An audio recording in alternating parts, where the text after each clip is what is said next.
ये कहानी तब की है जब दुनिया नई नई शुरू हुई थी और जानवरों ने इंसानों के लिए काम करना अभी शुरू ही किया था। वहीं पर एक लेजी सा कैमल था जो कि एक हॉलिंग डेजर्ट में एक अकेले भूतिया से, जहां पे अजीबोगरीब सी आवाज आती है, ऐसे जंगल में वो रहता था और पूरे दिन वो लकड़ियां खाता था, थॉर्न्स को खाता था, कांटों को खाता था, प्रिकल्स को खाता था और अगर कोई भी उससे बात करने के लिए आता था तो वो कुछ भी नहीं कहता था, बस रिप्लाई में हम्प कह देता था।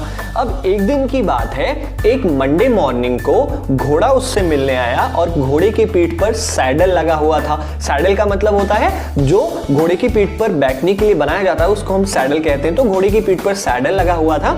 वो आया और उसने कैमल से कहा कि ओ camel, come out and trot like us, कि तुम बाहर निकलो इस रेगिस्तान से और हम जैसे इंसानों के लिए काम कर रहे हैं। Trout trout trout is a movement of horses. जो टिक टिक टिक टिक आवाज आती है ना, उसको हम ट्रॉट कहते हैं। तो घोड़ा कह रहा है कि तुम भी चलो और हमारे जैसे जैसे हम घोड़े काम कर रहे हैं वैसे चलो तुम भी काम करो। अब कैमल रिप्लाई में कुछ भी नहीं कहता, बस वही अपना यूजुअल सा आंसर हम्प कह देता है और घोड़ा वहां से वापस चला जाता है और इंसान को जाके पूरी बात बता देता है। और अब सेकेंड टाइम एक डॉग आता है कैमल के पास और डॉग के मुंह में एक लकड़ियां थी, स्टिक्स थी। ठीक है, कुत्ते ने कैमल से कहा कि चलो अब जैसे हम लकड़ियां इकट्ठा कर रहे हैं इंसानों के लिए, वैसे चलो तुम भी करो और इंसानों के लिए काम करना शुरू कर दो।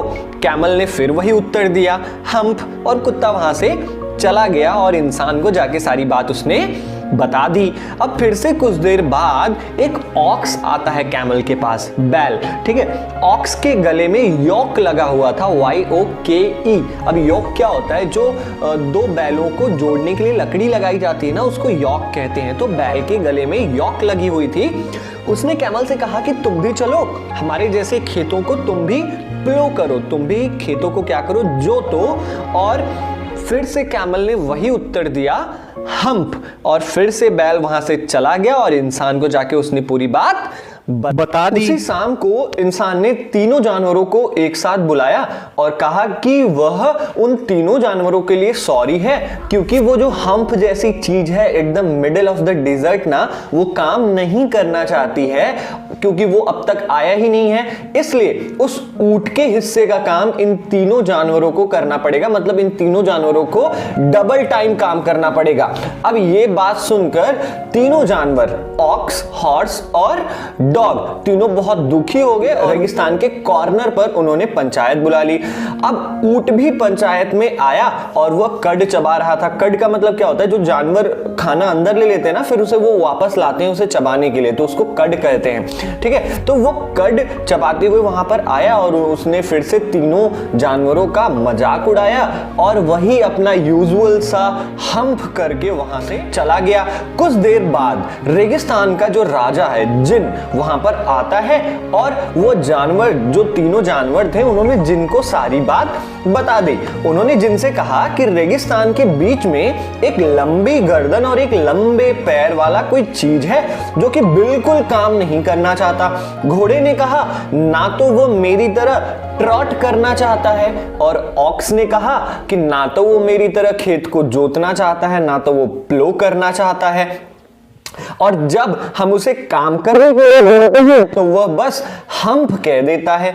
सारी बात सुनकर जिन ने जानवरों को दिलासा दिलाया कि वह उस ऊंट को सबक जरूर सिखाएगा। अब जिन इतना कह के अपने बड़े से डस्ट क्लॉक का मतलब होता है जो बड़ा सा कपड़ा लंबा सा पहनते हैं ना, उसको डस्ट मतलब कि गंदा सा कपड़ा, ठीक है, गंदा सा कपड़ा पहन के वहां से वो ऊंट को ढूंढने चला जाता है। तभी वो देखता है कि ऊंट पानी में अपनी ही परछाई को देख रहा है। जिन ऊंट के पास जाता है और कहता है कि मुझे पता चला है कि तुम बिल्कुल भी काम करना नहीं चाहते और तुम्हारी वजह से जो बाकी तीन मेहनती जानवर हैं उनको दुगना काम करना पड़ रहा है, डबल टाइम काम करना पड़ रहा है। और इतना कहकर जिन अपने गालों पर उंगली रखकर उसके ऊंट के उत्तर का, ऊंट के आंसर का इंतजार करने लगता है, लेकिन ऊंट फिर भी कुछ नहीं बोलता, बस वही अपना यूजुअल सा आंसर वो हम्प कह देता है। अब जिन को गुस्सा आ जाता है और जिन कहता है मैं तुम्हें आखिरी बार कह रहा हूं, तुम ये हम्प कहना छोड़ दो और जो तुमने सोमवार से काम नहीं किया है, जितना भी तुम्हारा काम अधूरा है, चलो तुम और बाकी जानवरों के जैसे तुम अपना पूरा काम करो। लेकिन फिर से ऊंट कुछ भी नहीं कहता और वही अपना यूजुअल सा आंसर हम्प कह देता है। तभी अचानक ऊंट की पीठ फूल जाती है, स्वेलअप हो जाती है और एक बड़ा सा हम्प उसकी पीठ पर बन जाता है। ऊंट को अपनी पीठ पर बहुत ज्यादा घमंड रहता है, लेकिन अब उसकी पीठ की जगह एक बड़ा सा हम्प बन गया था। जिन ऊंट से कहता है कि तुम अपनी इस हालत के जिम्मेदार खुद ही हो, क्योंकि तुमने सोमवार से काम नहीं किया है और आज थर्सडे हो गया, 3 दिनों से तुमने काम नहीं किया है। यह वही हम्प है जो वो बार बार बाकी जानवरों को रिप्लाई करता था ना, हम्प हम्प कह के, अब वही हम्प उसकी पीठ पर बन गया, एक बड़ा सा हम्प हो गया है। अब उसे काम करना पड़ेगा। अब कैमल दुखी हो जाता है और बोलता है कि मुझे इस हम्प के साथ काम करने में बहुत ज्यादा दिक्कत होगी, जब ये मेरे पीठ पे रहेगा तो मैं काम कैसे करूंगा। लेकिन जिन ऊंट को समझाता है, कहता है कि ये हम्प तुम्हारी मदद करेगा क्योंकि तुमने 3 दिनों का काम नहीं किया है और इन 3 दिनों के काम बिना रुके हुए, बिना ब्रेक लिए करने के लिए तुम्हारे इस हम्प में फूड और वाटर स्टोर रहेगा, यहाँ पर इकट्ठा रहेगा, ताकि तुम बिना ब्रेक लिए काम कर सकोगे।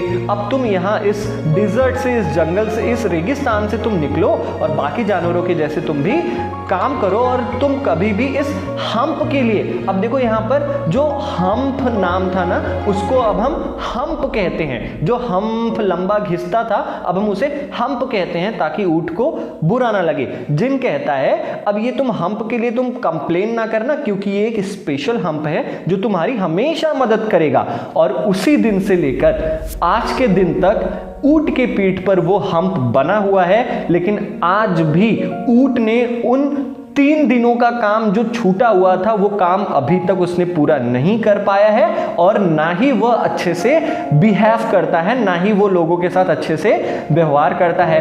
ये थी हमारी बहुत ही प्यारी सी स्टोरी और आई थिंक आपको अच्छे से समझ में आ गया होगा। अगर वीडियो पसंद आए तो लाइक करना यार, चैनल को सब्सक्राइब करो, शेयर करो दोस्तों के साथ। मिलते हैं अपने अगले वीडियो में, तब तक के लिए जय हिंद।